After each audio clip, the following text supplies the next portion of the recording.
आज की कहानी है एक बहादुर लड़की की, जिसने सिर्फ एक चाबी उठाई और उसकी जिंदगी हमेशा के लिए बदल गई। गांव का नाम था हरितपुर। उसी गांव में रहती थी 18 साल की मीरा। मीरा गरीब थी, लेकिन मेहनती, ईमानदार और निडर। उसके माता पिता अब इस दुनिया में नहीं थे। वह अपनी बूढ़ी दादी के साथ रहती थी।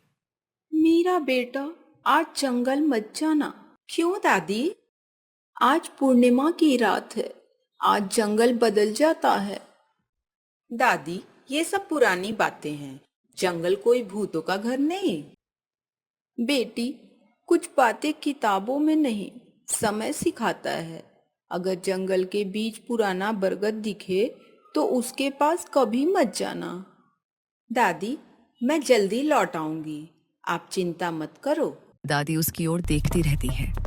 उनकी आंखों में डर साफ दिखाई देता है। मीरा लकड़ियां काटने जंगल पहुंचती है। सुबह की धूप पेड़ों से छनकर नीचे आ रही थी। हवा बिल्कुल शांत थी, लेकिन जैसे जैसे वह अंदर जाती है, पक्षियों की आवाज कम होने लगती है। कुछ देर बाद पूरा जंगल बिल्कुल शांत हो जाता है।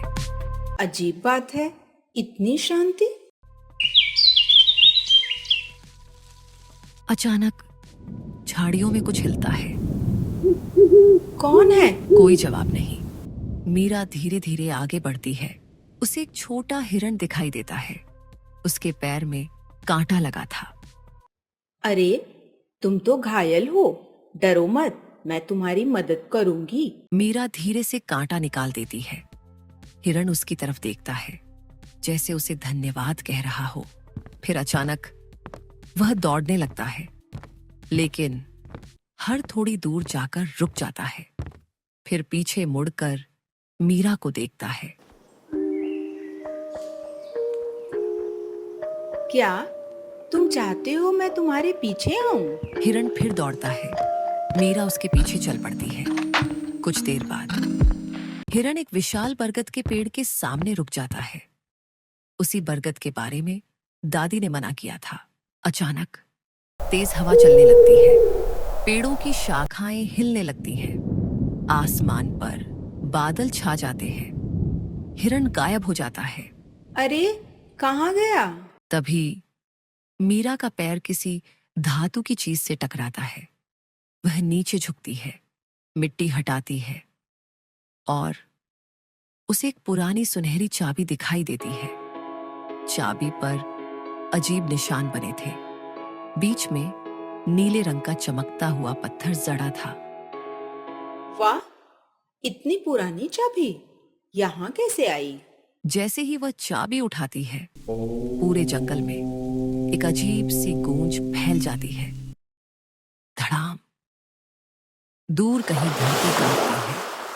पेड़ों से पक्षी अचानक उड़ जाते हैं। ये क्या हुआ? कुछ ही दूर एक सफेद दाढ़ी वाला बूढ़ा साधु प्रकट होता है। बेटी, तुमने वह चाबी क्यों उठाई? आप कौन हैं? इस जंगल का रक्षक। क्या यह चाबी आपकी है? साधु गहरी सांस लेता है। काश ऐसा होता। तो फिर? ये चाबी 500 साल पहले छिपाई गई थी। जिस दिन यह अपने असली मालिक तक पहुंचेगी, उसी दिन गुप्त दरवाजा फिर से खुलेगा। गुप्त दरवाजा? हाँ, लेकिन याद रखना, उस दरवाजे के पीछे जितना बड़ा खजाना है, उससे कई गुना बड़ा खतरा भी छिपा है। मीरा कुछ पूछ पाती, उससे पहले साधु धुएं में गायब हो जाता है।